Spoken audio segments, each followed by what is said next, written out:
अश्लील फोटो आणि व्हिडिओद्वारे महाविद्यालयीन विद्यार्थिनीवर अत्याचार करणाऱ्या राधानगरी तालुक्यातील त्या 14 जणांनी कारनामे केलेल्या ठिकाणी प्रत्यक्ष जाऊन आज मुरगुड पोलिसांनी त्या ठिकाणाचे पंचनामे केले।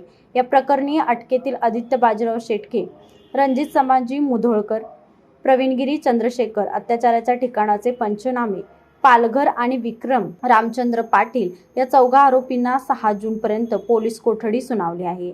गुन्हा घडलेल्या ठिकाणामध्ये मुरगुड येथील प्रसिद्ध तलाव परिसर, गिरगाव कत्यानी येथील लॉज, CBS कोल्हापूर परिसरातील लॉज, पाचगाव येथील अशोकाराज लॉज व टॉप हिल लॉज अशा विविध ठिकाणी पीडितेवर आरोपींनी अत्याचार केले।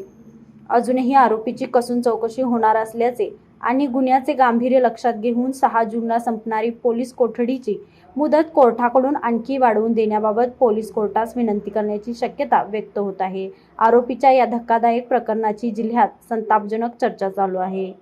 लाईव्ह मराठीसाठी मुरगुडहून सर्जेराव भाट।